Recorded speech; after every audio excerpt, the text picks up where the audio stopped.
매년 5,000건 이상 수많은 무고 사건이 발생하고 있습니다. 그 중에서도 성범죄 무고는 무고 사건 전체에서 40%를 차지한다고 합니다. 지금은 누구나 하루아침에 성범죄가 될 수 있는 세상입니다. 특히 성범죄 사건의 는 억울한 성범죄자들을 더 많이 만들어내고 있습니다. 네, 안녕하세요. 검사 출신 최용희 변호사입니다. 최근 120만 유튜버가 성범죄 혐의로 고소를 당해 화제가 된 사건이 있었습니다. 해당 유튜버는 사건에 휘말리면서 억울함을 호소했고 결론적으로 무혐의 처분을 받기도 했지만 그럼에도 불구하고 결국 유튜브 채널을 폐쇄하고 활동을 중단하는 결정을 내리기까지 하였습니다. 이 사건은 성범죄 무고가 얼마나 쉽게 일어날 수 있고 그로 인한 피해가 얼마나 큰지를 잘 이야기해주고 있습니다. 제가 오늘 이 자리에 오기 전까지만 해도 억울하게 성범죄로 고소당한 사람 상담을 하고 왔을 만큼 성범죄 무고는 지금 이 순간에도 빈번하게 발생하고 있습니다. 그래서 오늘은 성범죄 무고가 끊임없이 발생하는 이유와 억울함을 풀기 위해서 어떻게 해야 하는지에 대해서 말씀드리도록 하겠습니다.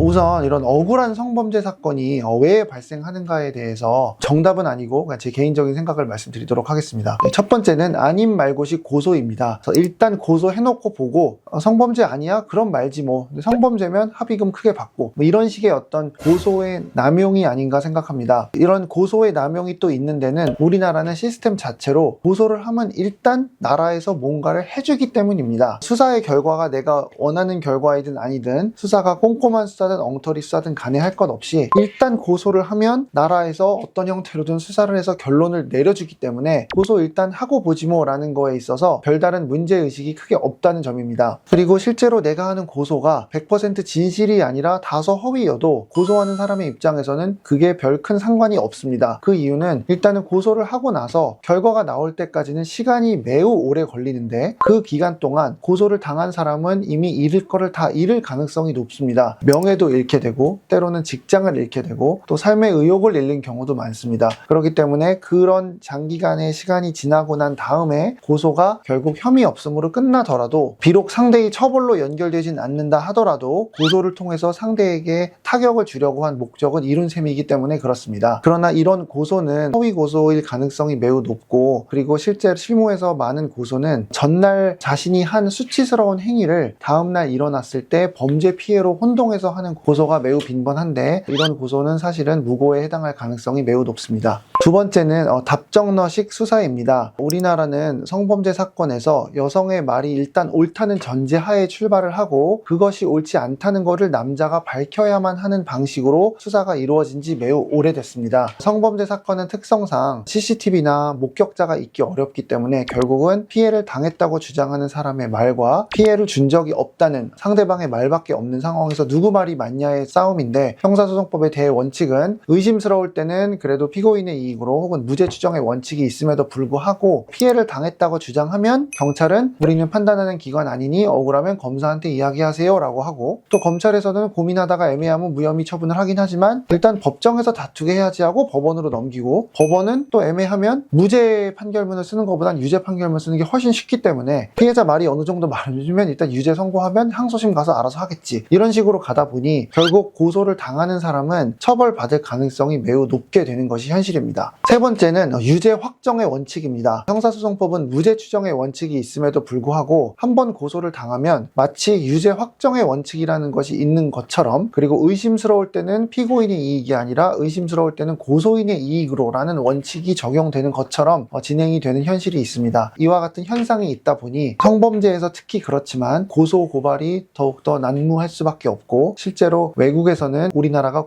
고소공화국이라는 오명이 있기도 한 이유입니다. 거짓말을 하는 것은 굉장히 쉬운 일이지만 이 거짓말을 밝혀내는 것은 굉장히 힘들고 오랜 시간이 걸립니다. 성범죄로 고소를 당한 분들이 받을 수 있는 가장 좋은 결과는 경찰 단계에서 불송치를 받는 것이고 그 다음으로 좋은 것은 검찰에서 무혐의, 불기소 처분, 그 다음 법원에서 무죄를 받는 것인데 이 결과가 나올 때까지는 적어도 수개월이 걸릴 수밖에 없습니다. 그런데 내가 아무리 억울하다고 하더라도 고소를 당한 사람은 반드시 내 억울함대로 결과가 나온다는 보장이 없다는 것을 알기 때문에 불안할 수밖에 없습니다. 혹시 나는 억울하지만 판단하는 사람이 상대방 말을 더 믿어서 유죄가 나오면 어떡하지라는 불안한 심리 상태를 갖고 수개월을 보내야 되고, 그 기간 동안 명예, 돈, 그 다음에 신체적, 육체적으로 많은 것을 잃게 됩니다. 이렇게 해서 결론적으로 끝에 가서 내가 원하는 결과가 나왔다, 즉 억울함이 풀어졌다고 하더라도 많은 경우에 안타까운 것은 그때 그럼 이제 나 상대방을 무고로 고소해서 처벌받게 할래요? 라고 하기보다는 이미 잃을 거 다 잃고 지쳤기 때문에 저 이제 그냥 잊고 일상으로 돌아갈래요? 라고 하시는 분들이 정말 많습니다. 이거는 당해보지 않은 사람은 모르고 정말 지구 끝까지 쫓아가서라도 입에 거품을 물고 싸워야지라는 생각을 할지 모르겠지만 실제 사건의 당사자들은 그렇지 않은 경우가 많습니다. 그리고 또 하나는 무고죄로 고소를 한다 하더라도 무고죄라는 것은 사실 입증이 매우 어려운 범죄 중에 하나입니다. 마지막으로 이것은 정말 개선되어야 할 부분이라고 생각하는데, 실제로 무고인지 여부를 가장 잘 아는 사람은 검사나 판사가 아니라 사건을 처음에 수사한 경찰입니다. 왜냐하면 경찰은 피해를 당했다고 하는 사람도 직접 불러서 얘기를 들었고, 억울하다고 하는 사람도 직접 불러서 얘기를 듣고, 사건 기록에 등장하는 모든 것들을 제일 처음에 전면에 서서 모든 것을 직접 봤기 때문입니다. 그러나 검사는 사건을 당사자들을 부르지 않고 처리하는 경우가 많고, 판사도 굳이 법정에 억울한 사람을 그냥 한 번 더 피곤하게 법정으로 부르지 않는 경우도 있고, 부른다 하더라도 사건이 발생하고 나서 법원에 가기까지는 몇 개월이 지난 후이기 때문에 기억도 없어지고 감정도 많이 바뀌었을 수가 있기 때문에 결국은 사건이 발생한 때로부터 가장 근접한 시기에 당사자들을 모두 한 명도 빠짐없이 만난 담당 경찰관이 무고인지 여부를 가장 정확하게 알 수 있습니다. 그렇다면 그냥 정의의 관점에서 생각해보면 조사한 경찰이 수사를 하다가 이건 성범죄가 아니야, 무고야 라고 한다면 그 고소인 불러서 당신 무고 아니냐고 해서 밝혀내서 무고죄로 처벌받도록 하는 것이 가장 이상적인데, 놀랍게도 우리나라는 그렇게 하지 않고 수사관님 이거 무고 아닌가요? 고소인 무고죄 조사 안 합니까? 라고 물어보면 수사관은 한결같이 다음과 같이 말합니다. 무고는 경제팀에서 하니까 경제팀에 가서 고소하세요 라고 말합니다. 참 신기한 것이 무고랑 위증은 참 독특한 게 담당자가 직접 범죄를 두 눈으로 목격합니다. 무고는 고소장을 제출하는 거를 경찰이 직접 봤기 때문에 경찰이 범죄를 목격한 거고, 위증은 법정에서 선서한 증인이 거짓말하는 걸 검사가 목격을 한 겁니다. 무고는 뭐 친고죄나 이런 것도 아니기 때문에, 그리고 죄질이 매우 안 좋은 범죄이기 때문에 마땅히 적극적으로 수사를 해야 함에도 불구하고 경제팀에 고소장을 내면 해결이 되느냐, 경제팀 수사관은 아까 말한 대로 이걸 직접 수사한 사람이 아니기 때문에 실질적으로 무고인지 아닌지에 대한 감이 떨어질 수밖에 없습니다. 그리고 또 경제팀을 가면 또 특이한 것이 이게 무고라서 저한테 온 것 같은데 저는 성범죄 사건을 잘 몰라요 라고 또 말하는 수사관들이 있습니다. 그러다 보니 흐지부지 될 수밖에 없습니다. 검사들은 무고죄인 거를 인지해서 수사를 하면은 실적에 있어서 인정을 받기 때문에 한때 검사님들은 무고죄 수사를 적극적으로 하려고 했었습니다. 그러나 법이 바뀌면서 검사는 웬만하면 수사를 직접 하지 말라고 또 했기 때문에 검사님들도 선뜻 나서기가 어려워진 것도 사실입니다. 그리고 판사는 검사가 재판에 넘긴 것만 재판할 수 있기 때문에 성범죄 재판하던 판사가 갑자기 고소한 사람 불러서 무고죄로 처벌, 이렇게는 또 할 수가 없습니다. 그러다 보니 결국 아닌 말고시 고소는 늘어나는 거고, 억울한 사람은 더 많이 생길 수밖에 없는 구조인 것이 현실입니다. 그래서 많은 분들이 그럼 어떻게 하면 억울하게 성범죄자가 안 될 수 있냐고 하는데, 사실 어떻게 미리 안 되는 방법이 있겠습니까? 그거는 누가 나를 고소하면 그 순간 피고소인이 된 거지, 상대방이 나를 고소하지 않기 위해서 어떻게 해야 된다라는 어떤 매뉴얼이 있을 수는 없습니다. 영상들 찾아보면 성관계를 하기 전에는 꼭 몰래 녹음을 하라는 말도 있고, 꼭 하기 전에 미리 카톡으로 성범죄를 암시하는 듯한 카톡을 남기라는 말도 있긴 한데, 이 사람이 이거를 미리미리 하나하나 다 계획해서 한다는 것은 어렵습니다. 따라서 결국은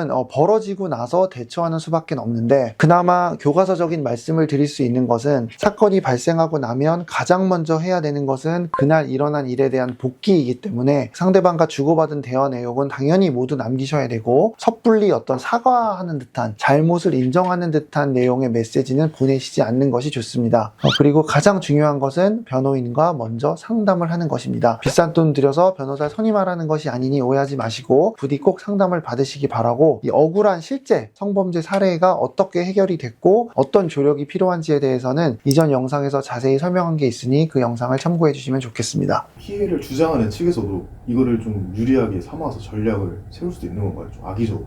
그럴 수 있죠. 그러니까 어차피 무고죄는 실제로 처벌도 어렵다고 하고 실제로 무고죄 고소는 그렇게 많이 이루어지지 않으니까 그러니까 더 고소를 쉽게 하겠죠. 고소 한번 잘못했다가는 감옥 간다더라라는 인식이 있으면 절대 그렇게 못할 텐데 실제로 처벌이 이루어지지 않다 보니까 더 쉽게 고소를 하는 것 같고, 성범죄 무고가 발생하지 않을 수 있는 가장 좋은 방법은 당연히 고소를 함부로 하지 않는 것이고, 함부로 한 허위 고소에 대해서는 무고죄 엄벌이 뒤따르는 것입니다. 그러나 안타깝게도 현실은 그렇지 못하고 이 현실이 쉽게 바뀔 것 같지는 않아 보인다는 것이 씁쓸한 점입니다. 억울하게 성범죄로 고소를 당하셨다면 반드시 변호사와 꼼꼼하게 상담 받으셨으면 좋겠습니다. 더 궁금한 점이 있으시면 댓글을 남겨주시면 답변 드리도록 하겠습니다. 성범죄 사건에서는 여성의 말만으로 유죄가 내려지는 경우가 매우 흔합니다. 그런데 작년 대법원에서 이러한 관행에 제동을 걸 수 있는 판결이 나왔습니다. 안녕하세요. 검사 출신 최용희 변호사입니다. 성범죄 사건은 물적 증거나 객관적 증거 없이 양측의 말만 있는 경우가 매우 많습니다. 즉 대부분은 진술만으로 유죄, 무죄가 갈리는 경우가 대부분입니다. 문제는 상당수의 사건에서 여성의 말이 어느 정도만 믿을만 하다면 유죄가 인정되고 있다는 점입니다. 즉 남성분이 나는 성범죄를 저지른 적이 없고 우리는 합의하에 한 행위다 라는 식의 주장을 하더라도 특별히 받아들여지지 않고 어쨌든 피해를 주장하는 사람이 있으니 그 주장을 토대로 수사와 재판 결과가 나오는 경우가 많습니다. 그런데 작년 대법원에서 이러한 관행에 제동을 걸 수 있는 판결이 나왔습니다. 피해자 진술만으로 유죄를 단정해서는 안 된다. 피해자 말이 아무리 신빙성이 있다고 하더라도 피고인의 말 역시 신빙성이 있다면 함부로 유죄를 인정해서는 안 된다는 취지입니다. 대법원 판례의 사건은 지하철 내에서 발생한 신체적 접촉 사건이었습니다. 피해자는 가해자가 내 옆으로 와서 신체를 접촉했다고 주장한 반면 가해자는 고의로 그와 같은 행위를 한 것이 아니라고 부인했습니다. 1심과 2심은 피해자의 진술을 주된 증거로 하여 남성에게 유죄 판결을 선고하였으나 대법원의 판단은 달랐습니다. 대법원은 크게 세 가지에 근거해서 원심을 파기하고 환송하는 결정을 하였는데 그 점에 대해서 말씀드리겠습니다. 첫 번째는 피해자의 진술만으로는 유죄를 단정해서는 안 된다는 점입니다. 어떻게 보면 굉장히 당연한 말입니다. 왜냐하면 한쪽 말만 갖고 유죄를 하는 건 당연히 있어서는 안 되기 때문에 아마도 이 사건에서는 피고인의 진술도 어느 정도 믿을 수 있었기 때문에 이렇게 판시한 것이 아닌가 싶습니다. 두 번째는 무죄 추정의 원칙을 확인한 것입니다. 우리 법은 유죄가 확정되기 전까지는 무죄로 추정된다는 원칙을 당연히 갖고 있습니다. 그러나 안타깝게도 그동안 성범죄 사건에서는 무죄 추정의 원칙은커녕 고소로 인해서 유죄 확정의 원칙에서 당사자가 나 죄 지은 거 아니에요를 스스로 밝혀가는 과정이 아니었나라는 생각이 드는데, 이런 너무나도 당연한 형사소송법의 대원칙을 확인해 준 것 같습니다. 세 번째는 수사기관 조서 사용의 한계인데, 조서에 나온 내용만 갖고 유무죄를 판단한다는 것은 매우 위험할 수 있습니다. 왜냐하면 조서라는 것은 정리해서 쓰는 서류라는 의미이기 때문에 정리하는 사람의 주관에 따라서는 10마디 말한 것을 한마디만 쓸 수도 있기 때문에 그 내용을 보는데 이 보는 사람의 또 주관에 따라서 다르게 해석될 여지도 없지 않습니다. 다만 이 조서의 가치를 또 무시할 수 없는 이유 중에 하나는 사건이 발생한 때로부터 근접한 시기에 작성이 되었기 때문에 당사자들의 가장 생생한 기억을 토대로 적혀 있다는 점입니다. 그렇기 때문에 개인적인 생각으로는 조서에 나온 내용과 법정에서 현출된 것을 잘 종합해서 판단한 것이 필요하지 않을까 싶습니다. 일단 이번 판례는 어떻게 보면 당연한 원칙을 다시 한번 확인해 준 것으로 보이고, 그런 의미에서 당연히 의미가 없지는 않습니다. 다만 이걸로 인해서 수사 현실이 과연 바뀔 것이냐, 그리고 재판에서 현실이 바뀔 것이냐 하면 개인적으로는 그러진 않을 거라고 생각됩니다. 여기서의 의미를 그래도 찾자면 그동안의 관행처럼 무슨 소위 말해 답정너식으로 피해자가 그렇다니까 그런 거지, 넌 저기 다음 단계 가서 말해, 이런 식으로 하는 거에 조금은 좀 제동이 걸어졌으면 하는 바람이 들고, 아마도 이후에 억울하게 가해자로 지목된 측에서는 앞으로 의견을 개진할 때 이 판례를 많이 인용하게 되지 않을까 하는 생각을 해봅니다. 이번 판례를 두고 지나치게 많은 또 희망을 갖는 분들도 계신데, 희망 절망을 떠나서 판례도 마찬가지고 유사 사례, 성공 사례 이런 거를 보실 때 항상 주의하실 것은 그 사건을 나한테 대입하면 안 된다는 점입니다. 모든 사건은 케이스 바이 케이스입니다. 각 사안에 맞는 특성이 있는 것이고 그때그때 판단을 내리는 것이기 때문에 사건의 당사자라면 지금 처한 상황에서 뭐가 뭐가 최선인지를 전문가와 상의해서 대응하는 것이 가장 중요합니다. 사실 그동안은 좀 격하게 제가 표현하긴 했지만 성범죄는 여성이 그런 주장을 했다는 이유만으로 유죄 확정의 원칙으로 진행이 되는 것 같고, 이런 식으로 하기에는 억울함을 주장하는 가해자로 지목된 사람에게는 매우 가혹한 일이라고 생각됩니다. 따라서 이번 대법원 판례를 계기로 피해자와 피고인의 진술을 모두 비슷한 비중을 두고 누구의 말이 더 옳은지에 대해서 조금 더 신중하게 판단하는 계기가 되었으면 좋겠습니다. 이번 대법원 판례에도 불구하고 여전히 실제 수사와 재판에서는 가해자로 지목된 사람의 진술보다는 피해자의 진술에 훨씬 더 높은 비중을 두고 이루어지는 것이 사실입니다. 추측을 하자면 이번 판례가 있다 하더라도 이 부분은 앞으로도 마찬가지일 거라고 생각합니다. 그렇기 때문에 성범죄를 당한 경우라고 한다면 나의 진술의 신빙성을 함부로 얻지 못할 수 있다는 점이 있을 수도 있고, 가해자로 지목된 분들은 여전히 피해자의 진술에 더 높은 비중이 있기 때문에 나의 억울함이 풀리지 않을 수도 있다는 점을 염두에 두시고, 피해자이든 가해자이든 성범죄와 관련된 이슈가 있으시다면 꼭 성범죄 전문 변호사와 상의를 하시기를 바랍니다. 성범죄 사건에서 경찰은 기본적으로 여자 말은 진리, 답정 너 식으로 수사를 합니다. 그리고 경찰의 단골 멘트는 우리는 판단하는 기관이 아니니 검찰에 가서 이야기하세요, 이것입니다. 나는 억울하니까 나라에서 알아서 해주겠지, 이렇게 생각하셨다가는 큰 코 다칩니다.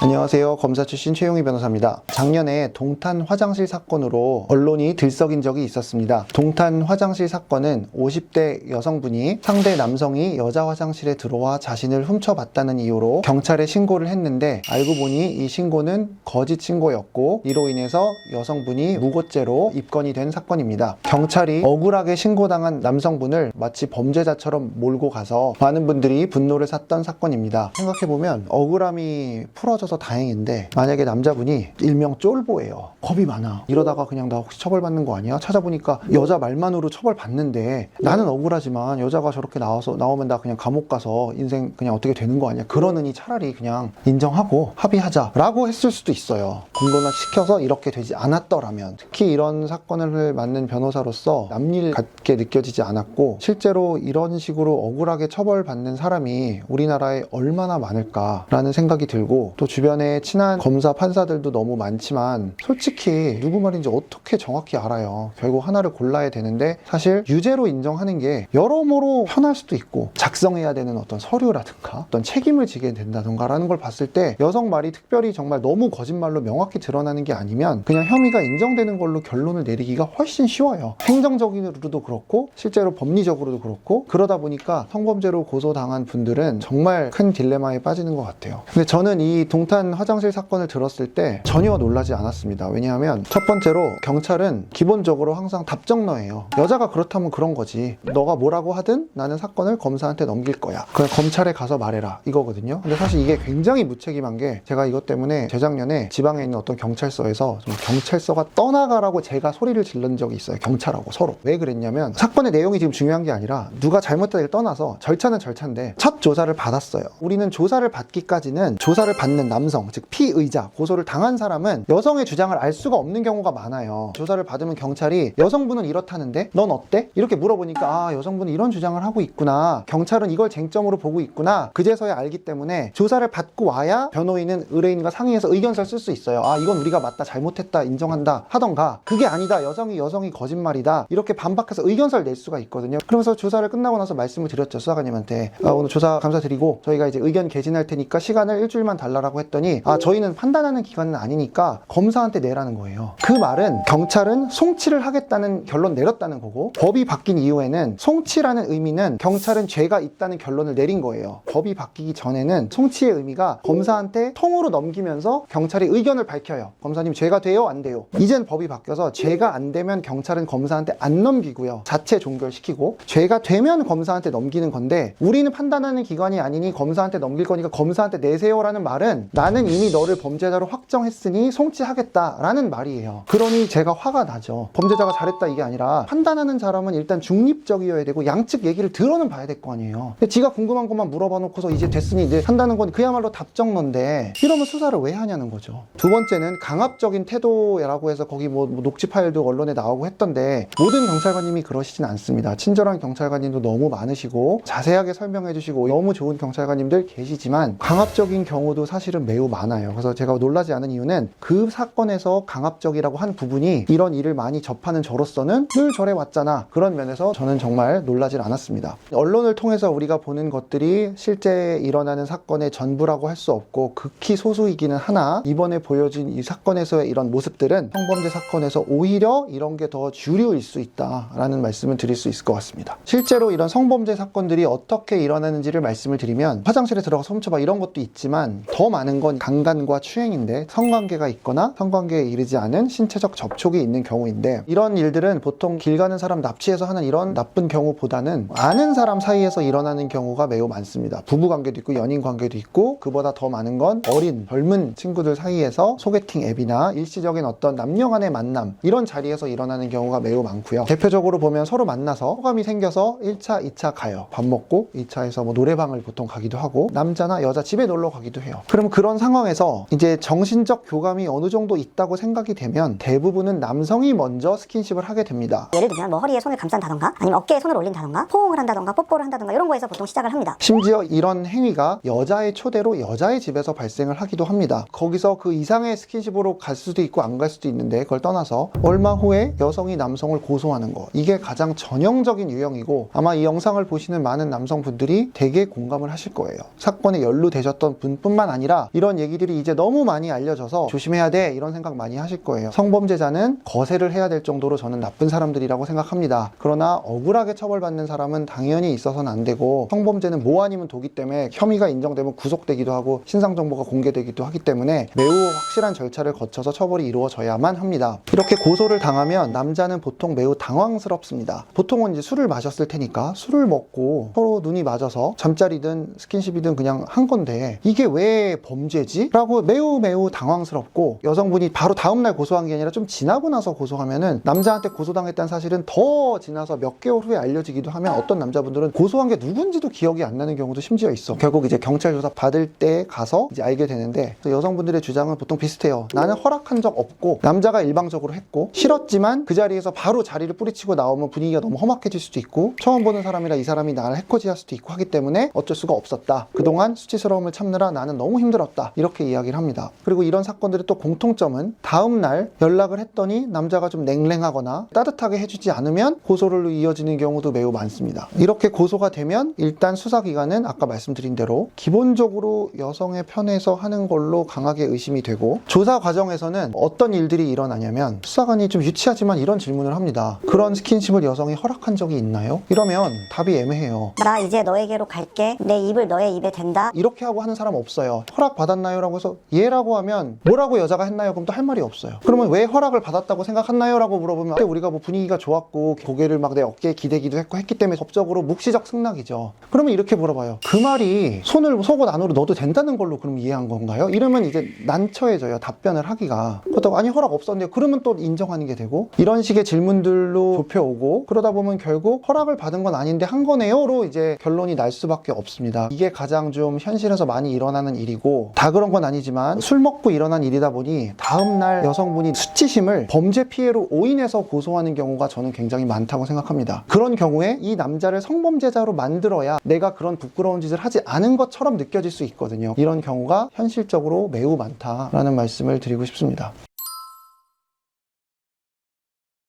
좋은 질문인데 일단 미리 대응을 하는 건 사실 할 수는 없어요. 고소를 당하고 나서 이제 대응을 하는 문제인데 찾아오시는 의뢰인들 중에 열에 한 7은 변호사 쓰지 말라고 뜯어 말리는데 변호사 꼭 선임하세요 라고 말하는 경우는 성범죄이거나 신분이 군인 공무원처럼 결과에 따라 직장을 잃는 경우 구속 가능성이 있는 경우인데 성범죄는 최소한 첫 번째와 세 번째에 해당합니다. 그래서 변호사 선임을 일단 꼭 하라고 말씀을 드리고 성범죄는 아까 말씀드린 것처럼 처벌도 중에서 감옥 가는 경우도 많지만 신상정보가 공개되는 문제 있고 취업 취업 제한을 받는 경우도 있기 때문에 내가 어떻게 대처해야 될지 전문가와 상의하는 거 당연히 필요하고요. 그 다음에 경찰의 그런 강압적인 자세도 있을 수 있는데 이런 경우는 조사를 받고 할 때 변호사가 옆에 있으면 솔직히 그렇게까지는 못할 가능성이 높습니다. 변호사가 앉아있는 이유는 단순히 의뢰인 편을 들려고 하는 것이 아니라 경찰이 수사하는 거를 감시하는 이유도 있기 때문에 변호사가 옆에 있으면 없을 때처럼 똑같이 하기는 좀 어려운 면이 있어서 심리적으로 위축돼 있는 의뢰인이 경찰 앞에서 아무리 사실대로 말하는 거라 하더라도 위축이 될 수밖에 없어서 진술을 함에 있어서 더 도움을 줄 수 있습니다. 따라서 변호사와의 상담을 통해서 우선 당시 사건을 정확히 복기를 해야 되고 그 과정에서 내가 정확히 기억하는 것과 기억나지 않는 걸 구별해야 되고 가장 위험한 것은 술을 먹는 경우가 대부분인데 기억은 나지 않지만 저는 그런 적이 없어요와 같은 똥단지 같은 소리는 하면 안 되고 기억에 없다라는 말은 항상 조심해야 됩니다. 경찰한테든 변호사한테든 상대방한테든 기억이 없다는 말은 안 했다는 말일 수도 있지만 했는지 안 했는지 모르겠습니다 라는 말일 수도 있기 때문에 받아들이는 사람에 따라서는 그거를 자백으로 볼 수도 있고 약간 좀 숨기는 걸로 볼 수도 있어요. 이런 말 한마디 한마디 되게 중요하기 때문에 조사 대비를 변호사랑 같이 하셔야 되고 또 상대방을 대함에 있어서는 일단 함부로 사과하는 말은 하지 않는 게 좋습니다. 이것도 되게 유치한 건데 미안해갖고 나는 법적으로 너에게 범죄를 저지른 범죄자야 그래서 미안해는 아닐 수 있거든요. 근데 미안해라는 말이 톡이나 이런 녹취 파일로 남게 되면 꼭 경찰은 잘못이 없고 억울한데 왜 사과했나요? 라고 물어봐요. 사실 우리가 일상생활에서 꼭 내가 잘못을 인정하는 건 아니지만 너가 나 때문에 기분이 나빴다고 하니 내가 너한테 미안해 이런 말 하잖아요. 그럼에도 불구하고 헛줄이 잡히는 행동을 굳이 할 필요는 없기 때문에 억울하다면 일단 미안하다 이런 말은 좀 하시지 않는 게 좋고 가급적 모든 대화는 좀 녹음을 통해서 자료를 남겨두시는 것이 필요합니다. 꼭 하셔야 될 건 진부한 얘기지만 변호사 상담이고 뭔가를 먼저 하려고 하지 마세요. 여러분들은 전문가가 아니니까 일단 고소장 정보공개 청구하고 나서 변호사 찾아가야지 상대방하고 먼저 원만히 해보고 안 되면 변호사 찾아가야지 이런 거 하지 마시고 일단 찾아가고 나서 고민을 하셨으면 좋겠습니다. 또 간혹 어떤 분들은 이런 억울하게 고소를 당하지 않으려면 어떻게 해야 되느냐 물어보시는데 고소를 예방하는 방법은 없습니다. 상대방이 하는 건데 그걸 어떻게 막겠어요. 결국 고소가 되면 대응을 하는 것이 필요하고 아까 말씀드린 것처럼 일단 변호사랑 꼭 상담을 받으시고 간과하시면 안 되는 거는 지금 나한테 톡을 해오는 상대는 이미 변호사 상담을 받고 심지어 변호사가 옆에 있는 자리에서 하고 있을 수도 있다는 점을 꼭 기억하셨으면 좋겠습니다. 상대방과 나눈 카톡 자료들도 중요하고 전날 어떤 결제 기록 이런 것도 중요하고 때로는 변호사와 함께 인근의 CCTV를 확보해야 하는 경우가 있을 수 있고 CCTV 확보가 마음대로 안 되면 CCTV 확보를 위한 별도의 소송을 해야 되는 경우도 있을 수 있습니다. 그리고 성범죄 사건으로 고소당한 분들은 가장 위기의식이 고조에 이른 분들이기 때문에 이런 분들은 검색해서 그냥 위에 나오는데 아무데나 찾아갔다가 또 낭패 보는 분들도 많이 계십니다. 그래서 그렇게 되면 더 혼란스러울 수밖에 없어서 어떤 변호사를 찾아갈지도 매우 중요한 부분이니 이 부분에 대해서는 이전에 촬영한 좋은 변호사 고르는 법 10가지 영상을 꼭 참고해 주셨으면 좋겠습니다. 오늘은 억울한 성범죄에 대해서 말씀을 드렸습니다. 꼭 기억하셨으면 좋겠는 거 몇 가지 말씀드리고 마무리를 하겠습니다. 나는 억울하니 나라에서 알아서 해주겠지 절대로 해주지 않습니다. 따라서 내 일은 내가 적극적으로 대응하는 것이 필요합니다. 무고죄는 정말 나쁜 범죄이나 안타깝게도 우리의 현실에서 큰 처벌로 이어지고 있지 않습니다. 따라서 이런 무고성 고소에 대해서는 좀 엄벌이 필요하다고 생각이 되고 저는 검사로 있을 때는 무고로 의심되는 건 적극적으로 인지해서 처벌을 하기도 했습니다. 고소를 당했을 때 상대를 무고로 처벌하는 거는 좀 나중의 일이기 때문에 지금 당장 생각하실 부분은 아니지만 우선 지금 내가 받고 있는 혐의에 대해서 억울함을 벗는 것이 우선이니 변호사 선임도 중요하지만 먼저 꼼꼼한 상담을 받으셨으면 좋겠습니다.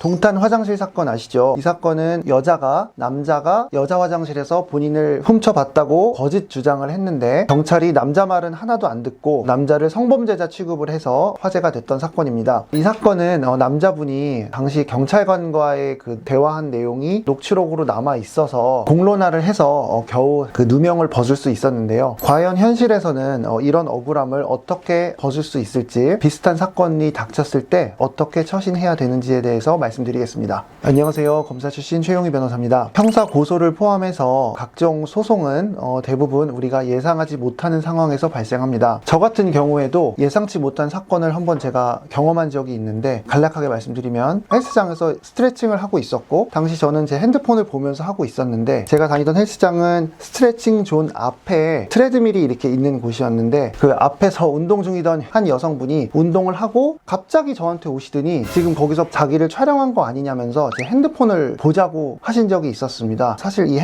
제 핸드폰을 제가 이분한테 보여줄 의무는 전혀 없거든요. 경찰을 부르라고 할까 하다가 경찰이 아무리 빨리 와도 몇 분 걸릴 텐데 그 사이에 내가 이걸 지운 거 아니냐는 오해를 이분이 하실 수도 있을 것 같아서 이 자리에서 까야지만 이분이 오해를 안 할 것 같다는 생각이 일단 들어서 저는 당시 이렇게 행동을 했습니다. 좋아, 그러면은 내가 이걸 지금 오픈하겠다. 다만 촬영한 게 없다면 당신은 나한테 진심으로 사과를 해라. 내가 진심이라고 느껴질 때까지 라고 저도 조건은 걸었습니다. 왜냐면 단순히 의심스럽다고 그렇게 하게 되면 그냥 길 가는 사람 아무나 붙잡고 다 할 수 있는 거 아니겠습니까? 아무튼 그래서 그분이 그렇게 하자고 하셔서 당연히 보여드렸고, 역시나 사진첩에는 물론 휴지통에는 물론 어디에도 없었습니다. 그래서 진심으로 사과를 하라고 했더니 그냥 아님 말고 식으로 죄송해요 이러고 그냥 가시더라고요. 그래서 다시 사과하시라고 매우 강력하게 컴플레인을 했고, 그 헬스장 대표님과 매니저에게도 이런 매우 불쾌한 일이 있었으니 헬스장 차원에서 조치를 취해달라고 말을 한 적이 있었습니다.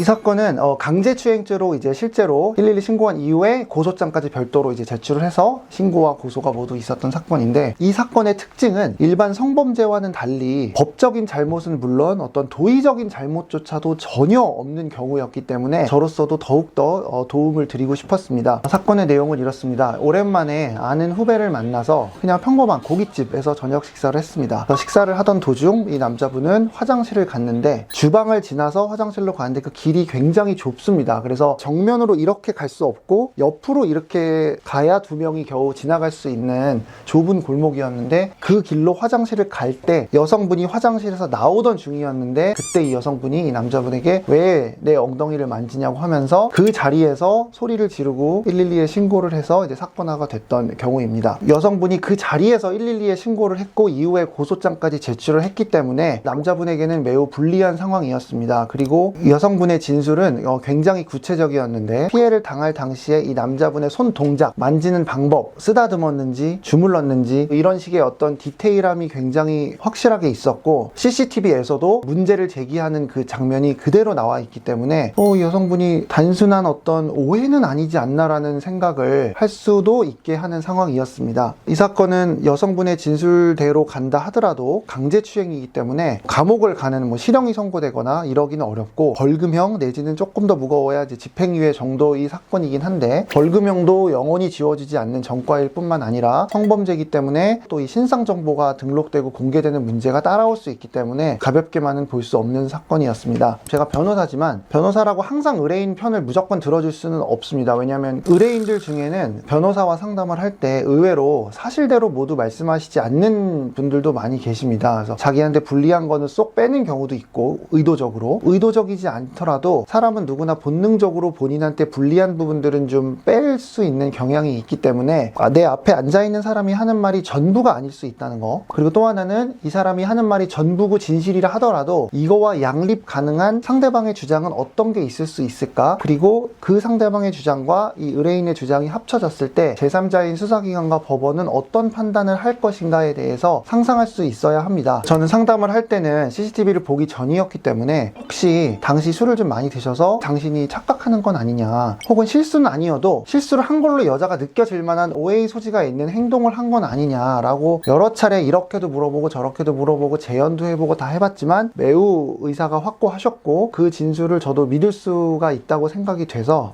사건을 맡게 되었지만, 앞에 말씀드린 그런 어려운 점들이 있었기 때문에 쉽지 않을 수도 있겠다는 생각은 하고 사건을 맡게 되었습니다.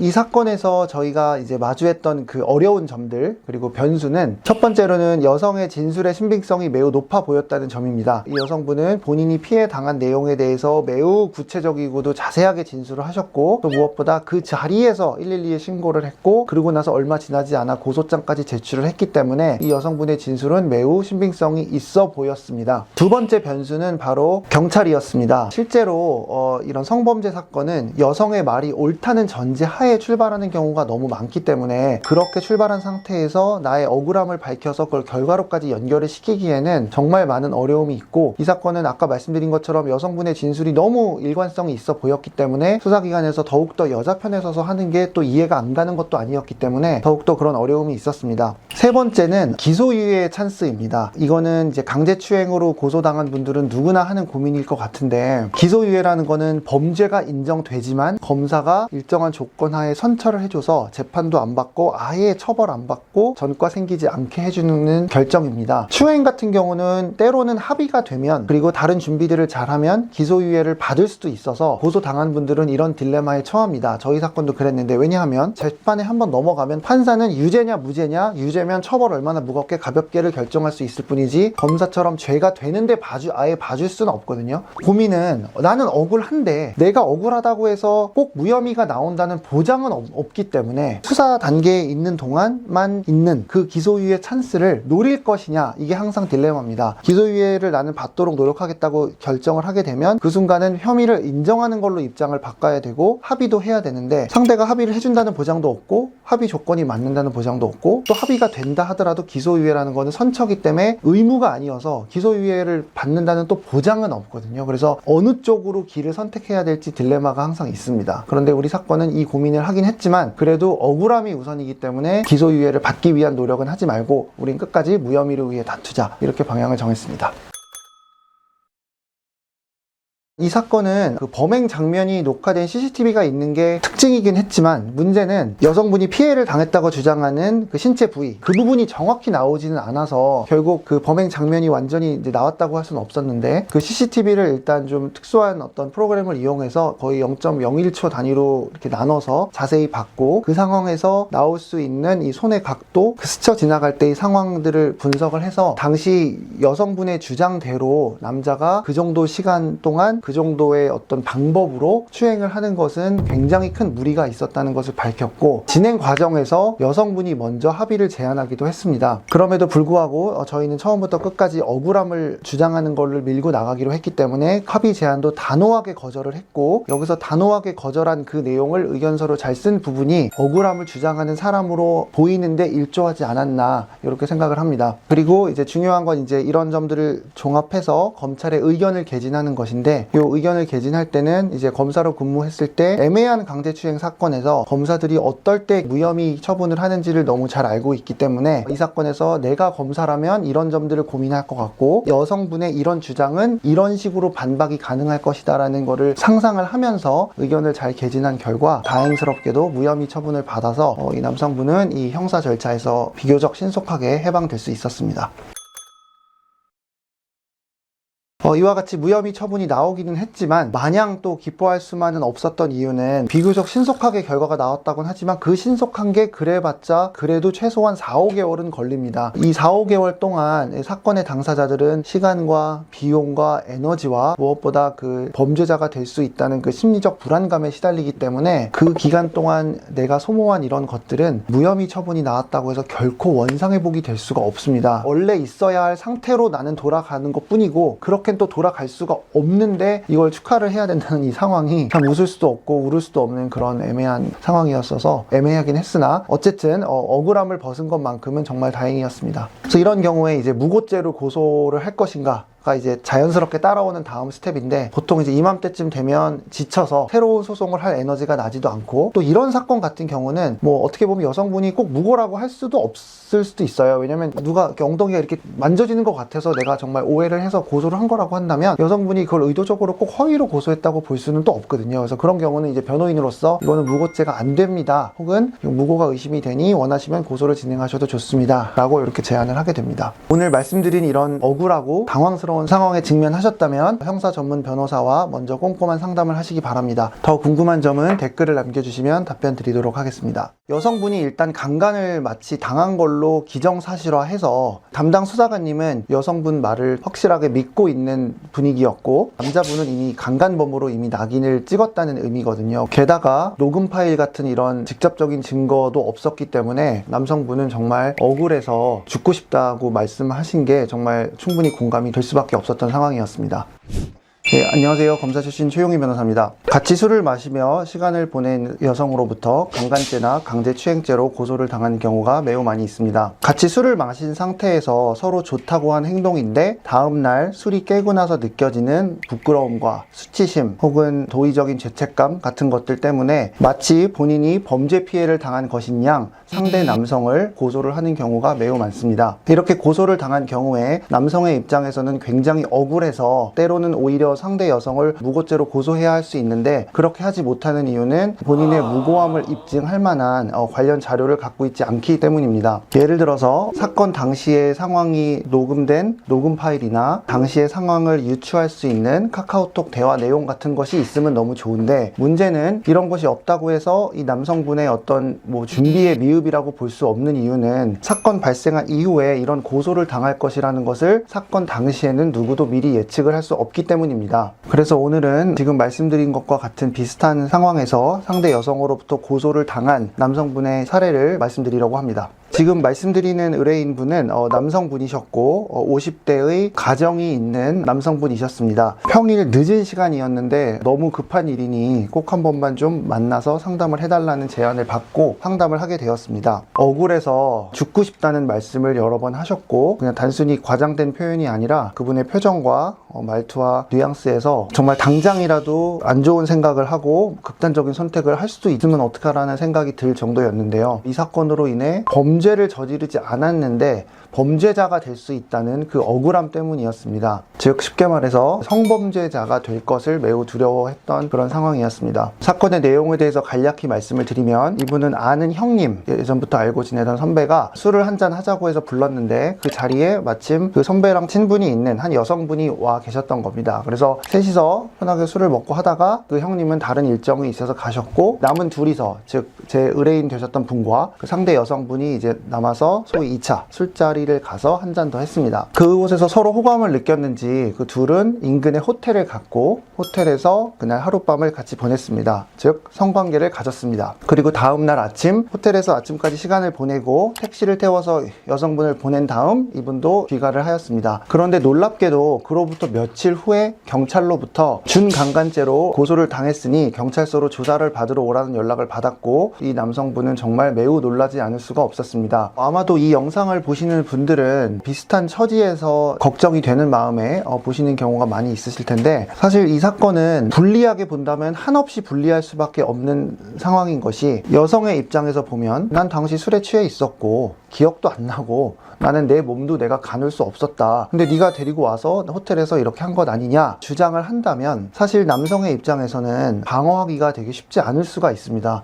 진짜 기억을 했냐 안 했냐라는 거를 겉에서 알 수가 없기 때문에 합의하에 했다는 것을 영상을 매번 찍어 놓을 수도 없고, 또 영상을 찍는 것 자체가 당연히 범죄고, 그런 경우를 대비해서 항상 녹음기를 켜 놓을 수도 없고, 그 다음에 다음날 야, 어제 우리 합의하에 한 거 맞지? 이런 식의 어떤 확인을 받을 수도 없기 때문에 여성의 입장에서 초점을 맞춘다면 이 사건은 남자에게 있어서는 매우 불리할 수밖에 없는 사건입니다. 게다가 우리 사건은 사건이 발생하고 하루 이틀 내로 여성분이 바로 경찰에 신고를 하셨기 때문에 수사기관의 입장에서도 여성의 말을 되게 더 신뢰할 수 있습니다. 그리고 또 이 남성의 입장에서 보면 이 준강간죄라는 범죄는 벌금형이나 집행유예가 없이 징역 3년 이상의 징역에 처하도록 되어 있고, 성범죄이기 때문에 부수처분이라고 해서 신상정보가 등록되는 것은 물론이고 신상정보가 공개, 고지될 수도 있기 때문에 여기서 유죄를 선고받게 된다면 그야말로 인생이 송두리째 바뀔 수도 있는 그런 상황이었습니다. 이 사건은 더 어려웠던 이유가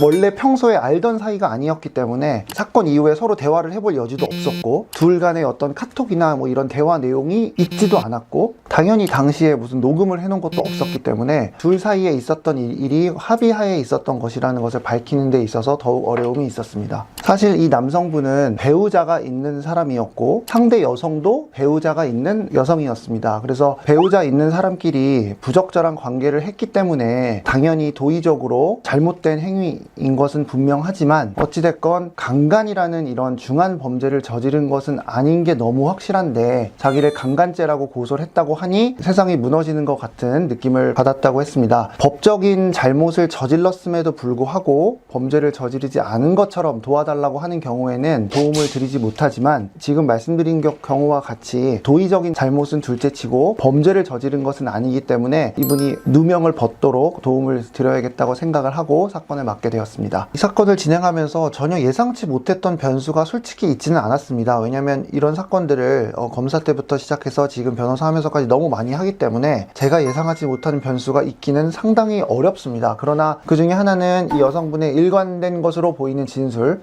난 당했고 기억 안 나고 네가 나를 끌고 가서 한 거야 라는 굉장히 심플하면서도 일관된 진술, 게다가 이 사건 발생하고 얼마 안 돼서 이 피해 주장을 했기 때문에 외부에서 봤을 때는 그 신빙성이 매우 높아 보였습니다. 그리고 또 하나의 늘 있는 변수는 수사기관의 일명 답정너식 태도입니다. 특히 성범죄 사건 경찰 수사의 현실을 보면 제가 경험한 것 중에는 대부분이라고 말씀드릴 수 있는데, 여자의 말은 일단 진리입니다. 여자가 그렇다니까 그런 거야 식으로 되기 때문에 아무리 열심히 방어를 하려고 해도 남자의 말은 믿어주지 않고 성범죄로 고소를 당한 분의 입장에서는 마주하게 되는 어려운 점이라고 할 수 있겠습니다. 이 사건도 마찬가지였는데, 담당 수사관님은 여성분이 일단 강간을 마치 당한 걸로 기정사실화해서 여성분 말을 확실하게 믿고 있는 분위기였고, 남자분은 이미 강간범으로 이미 낙인을 찍었다는 의미거든요. 그래서 조사를 받는 내내 미리 만들어 놓은 질문에 그냥 이 사람 답변만 입력해서 그냥 빨리 사건을 끝내려는 듯한 느낌을 받아서 과연 지금 이게 이 단계에서 방어가 가능한가라는 생각이 들 정도였습니다. 게다가 녹음 파일 같은 이런 직접적인 증거도 없었기 때문에 남성분은 정말 억울해서 죽고 싶다고 말씀하신 게 정말 충분히 공감이 될 수밖에 없었던 상황이었습니다. 그래서 이 사건에서 무고함을 밝히기 위해서 크게 4가지 면에서 좀 신경을 많이 썼습니다. 첫 번째는 사실관계입니다. 결국 성범죄 사건에서의 사실관계는 이 진술의 신빙성의 문제로 이제 귀결이 되는데, 아무래도 당사자들의 말밖에 없기 때문에 결국 누구 말이 맞냐의 싸움이 될 수밖에 없습니다. 여자분의 말보다는 남자분의 말에 더 신빙성이 있고, 여자분의 말은 이러이러한 점에서 신빙성이 떨어진다는 것을 밝히기 위해서 디테일한 부분부터 굉장히 신경을 많이 썼습니다. 예를 들면 당시 여성분이 입고 있던 옷의 종류와 색깔, 그리고 옷이 얼마나 몸에 끼는지,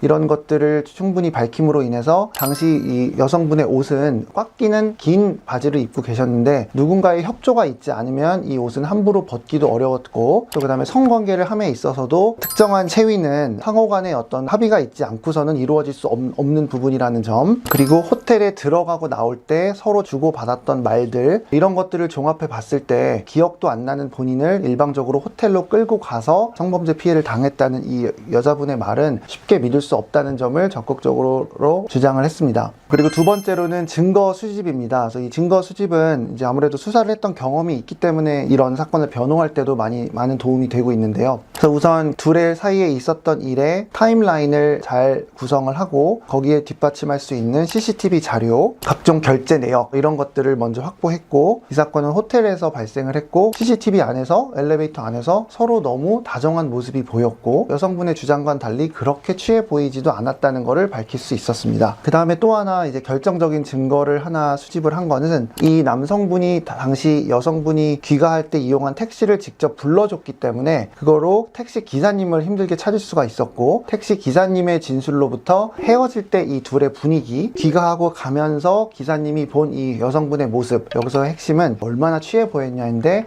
실제로 그렇게까지 보이지 않았다는 점, 이런 점들을 증거로 확보할 수 있었습니다. 억울한 만큼 이것을 밝혀내야 되기 때문에 이런 점들을 직접 확보하려고 노력을 했습니다. 세 번째는 법리인데, 이 여성분은 준강간 피해를 주장을 했는데, 준강간이라는 거는 이제 쉽게 말해 술에 취한 사람을 그 취한 상태를 이용해서 강간을 하는 걸 준강간이라고 합니다. 그런데 그러려면 이제 이분이 정말 취해 있어야 되고, 그 다음에 그 취한 상태를 남자가 알아야 그 취한 상태를 이용하는 고의가 있을 수 있는데, 당시에 아무리 봐도 여성분이 보여준 태도와 여성분이 하신 말씀들을 보면 그렇게 취한 걸로 볼 수가 없었기 때문에 이 남자로서는 취한 여성의 상태를 이용할 고의도 있을 수가 없었다, 이런 법리적인 주장을 했습니다. 마지막으로는 당연한 것인데 실제로 부각되고 있지 않은 부분인데, 형사소송법의 대원칙인 무죄 추정의 원칙입니다. 그리고 이 성범죄 사건의 이 수사 현실, 이런 점들을 담당 검사에게 적극적으로 어필을 하였습니다. 이렇게 해서 열심히 대응을 한 결과 다행스럽게도 남성분은 최종적으로 무혐의 처분을 받았습니다. 이렇게 무혐의 처분이 나오고 나면 무고죄 고소를 희망하시면 지금 하셔도 괜찮을 것 같습니다 라는 말씀을 항상 드리고, 이 사건도 말씀을 드렸는데 남성분은 무고죄로 고소를 하지는 않으셨습니다. 그 이유가 되게 슬픈데, 무고죄로 고소를 해도 된다는 조언을 들을 그 시점은 이미 대부분은 잃을 거 다 잃고 지칠 만큼 지친 이후입니다. 이 의뢰인분 같은 경우도 그냥 이걸 빨리 여기서 벗어나서 그냥 일상으로 돌아가도록 노력하는 거에 더 집중을 하고 싶다라고 하셔서 무고죄 고소까지는 가지는 않았습니다. 저 하나 궁금한 게, 어쨌든 그 경찰이 무죄 추정 원칙을 안 지키고 그렇게 편파적으로, 그런 경우가 많아요. 근데 그런 경우에 경찰에 대한 뭔가